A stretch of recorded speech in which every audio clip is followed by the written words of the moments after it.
Hello there.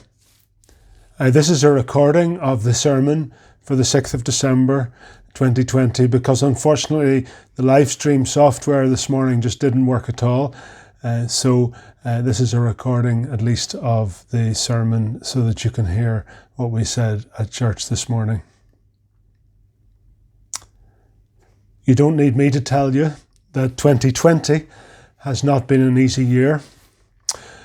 Figures published show that the level of life satisfaction is almost twice as many people say that their life satisfaction is low compared with during the financial crisis 10 years ago.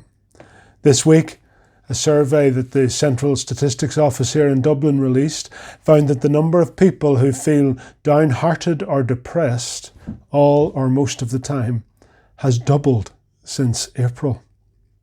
Furthermore, the number of respondents who rated their overall life satisfaction as low is more than 3 times what it was in April. And of course, it's not just in Ireland. A couple of weeks ago, I read some figures from Britain, which were taken just after the clocks went back in early November. And during that time, it was recorded that Britain saw the highest levels of loneliness. Apparently, at the start of November in Britain, there were 4.2 million adults who said they were always or often lonely. That's compared with 2.6 million before the pandemic. In other words, the number of people saying they were felt lonely has almost doubled. And that figure, it's no accident, was taken just after the clocks went back in early November. Many of us struggle with that, don't we? We struggle with the fact that the evenings are getting darker earlier. And perhaps all the more so it's been hard this year because of the COVID pandemic. Maybe that's why, I don't know if you've noticed, but people are inclined to put their Christmas decorations up a bit earlier, at least put up some lights earlier this year. In fact, just this morning, I saw that in England there's a campaign to get your lights lit up early for Christmas and to broadcast the pictures around the internet. It's all that sense of looking for a little bit of light in what seems to be descending darkness. And yet as Christians, here we are in Advent, which began last Sunday, a season of hope and of promise and of light. Advent is the beginning of the new church year. And it's no accident that the new church year begins at the very time of year that darkness is at its longest. Because that is the heart of the message of Advent, that expectation that Jesus enters darkness to bring light. You know, when we see darkness, there's something in us that wants to light it up. You know, if you imagine later on tonight, if you go into a dark room and there's no light, the first thing you'll do is reach for the light switch. The other day I was walking up at top of a hill nearby where we live, up at Ticknock, and up at the top there's a beautiful forest, there's trees, there was a wee river flowing through. It was a beautiful place to walk.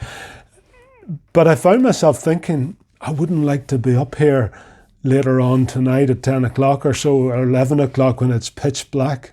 I wouldn't like to be there at all at that time. If I was up in that forest at that time, then I'd want to have a big torch with me so that I could light it up.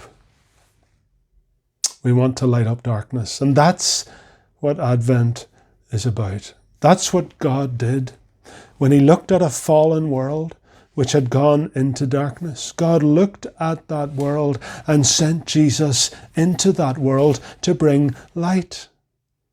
That's what incarnation is. Advent is the hope and expectation of God's coming. Jesus came into the world to bring light. And the reason that Jesus brought light was because when Jesus of Nazareth lived in the world as a human, he lived in the world, but he also lived in the presence of God. That's what made him different. Jesus lived in the world and in the presence of God. When one of the disciples asked Jesus to show them the Father, Jesus explained that knowing him was like knowing the Father. As recorded in John 14, verse 9, where Jesus said, "Anyone who has seen me has seen the Father." He further spells it out in John 6:57, "Just as the living Father sent me, and I live because of the Father." And then in John 14:24, Jesus says, "These words you hear are not my own. They belong to the Father who sent me." That's because Jesus was listening to the Father all the time, and so his words were the Father's words. Perhaps it's John chapter 1, verse 18 that spells it out best. "No one has ever seen God, but the one and only Son, who is himself God and is in closest relationship with the Father, has made him known." So it says that, listen again, that the one and only Son, who is in closest relationship with the Father, has made him known. Or as the King James Version puts it, who lives in the bosom of the Father.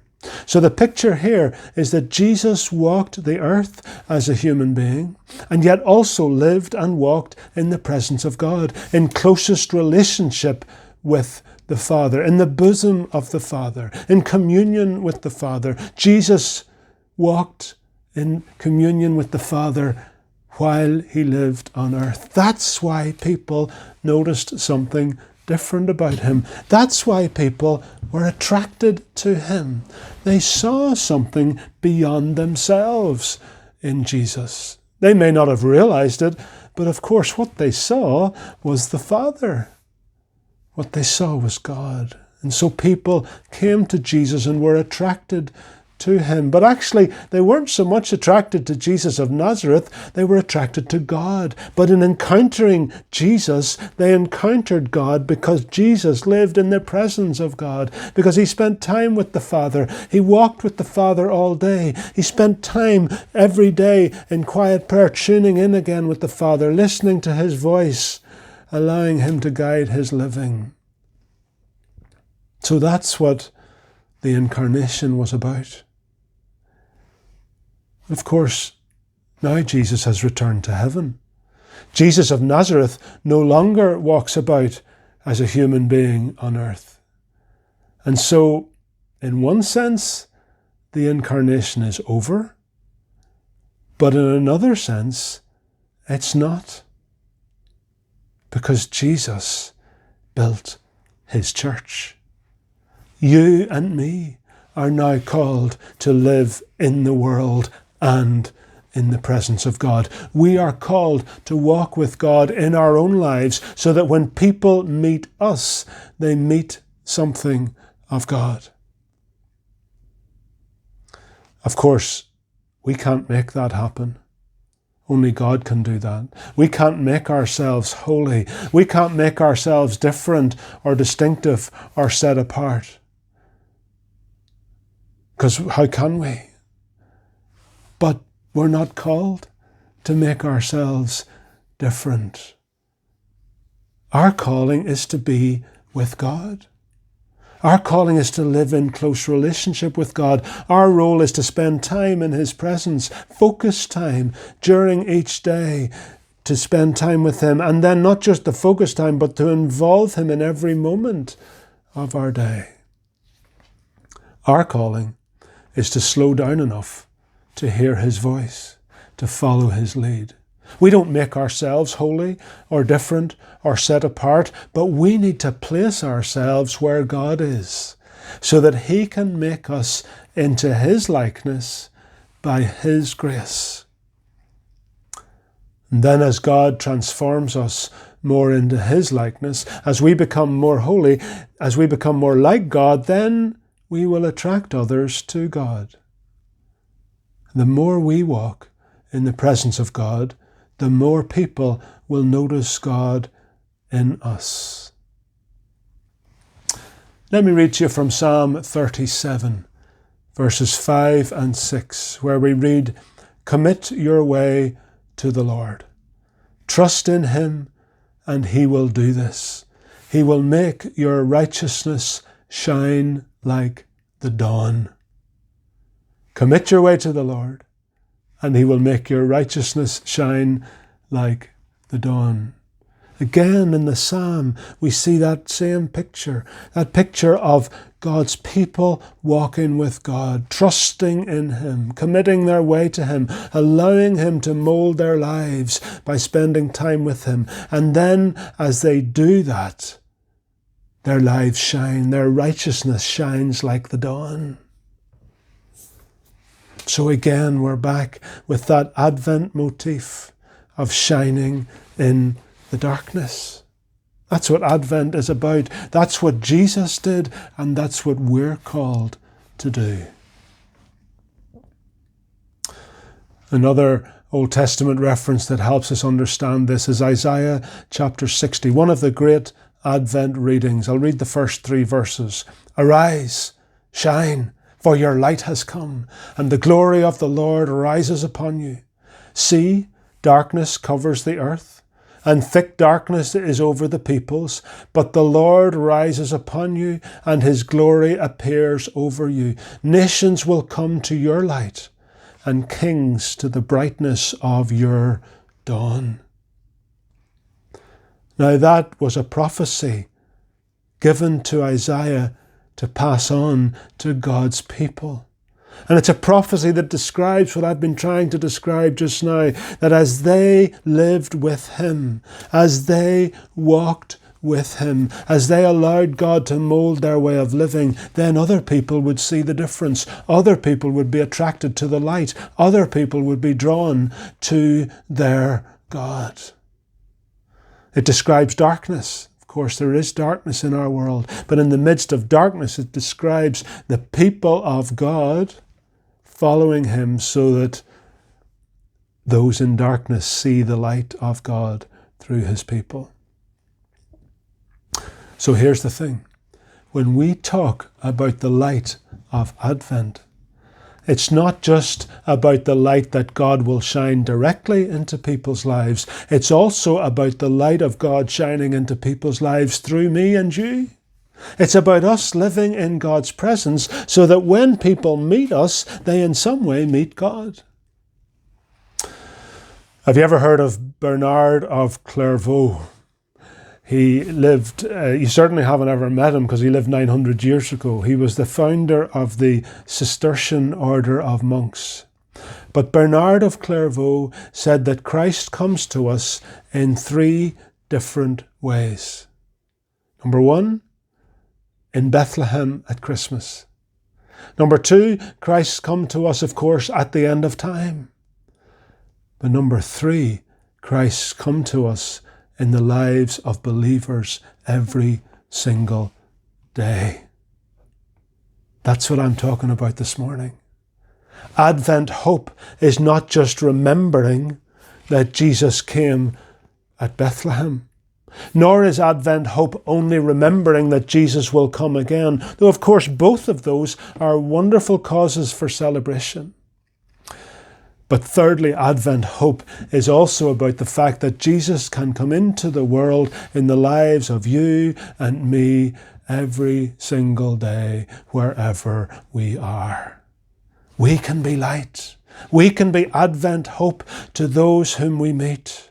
Our calling is to live in God's presence so that we bring light and hope to those who are in darkness.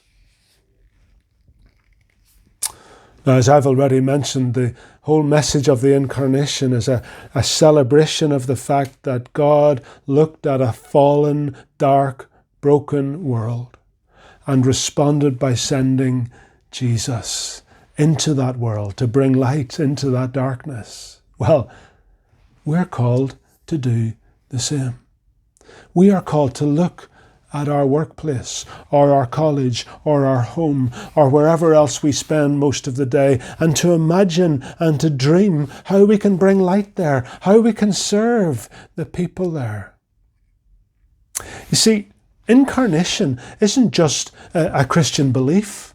It's not just Christian theology. Incarnation is also meant to be a way of life for the Christian. Jesus calls us not just to believe the good news of incarnation as a fact of doctrine, but to live out that good news in our own lives, in the very fabric of our daily lives, in the places where we find ourselves each day. We are to be the incarnation, the presence of God in that place and amongst those people. As you read the Gospels, you see that Jesus always moved himself and his disciples towards people.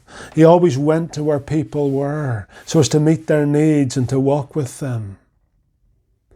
Well, now today, as followers of Jesus, we have been invited into this great privilege of being his ambassadors, of carrying his presence into the world. We were talking a lot about that last Sunday on Home Mission Sunday.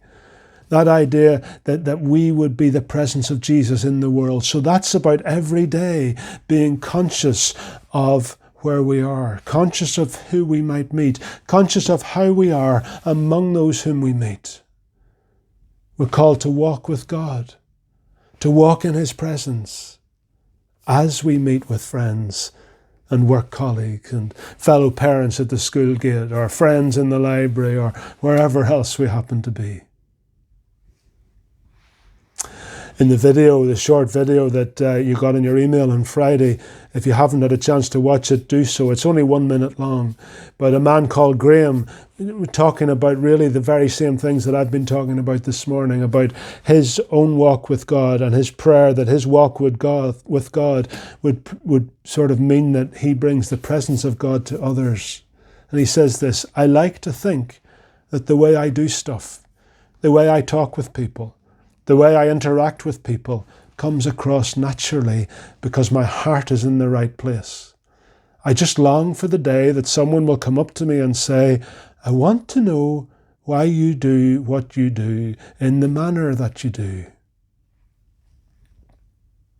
That's very reminiscent of a well-known verse in 1 Peter chapter 3, verse 15, where we read, in your hearts, revere Christ as Lord.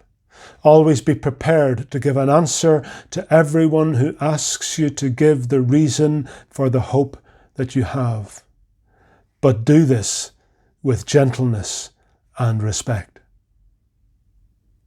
Again, in that verse, we see this combination that I've been talking about this morning. It says, in your hearts, revere Christ as Lord. In other words, live in his presence, focus on him, press into him, allow him to change us, allow him to make us more like himself, put ourselves where he is so that his presence can impact on us and transform us. In your hearts, revere Christ as Lord. And then it continues, the reading goes on to imply that as we do that, people will see that we have hope. People will see light in our lives. And eventually they will ask, what is it? Where does that hope come from that I see in you? And we have to be ready to give the answer. Now, as I draw to a close, can I invite you to perhaps close your eyes for a moment and just take a moment to reflect.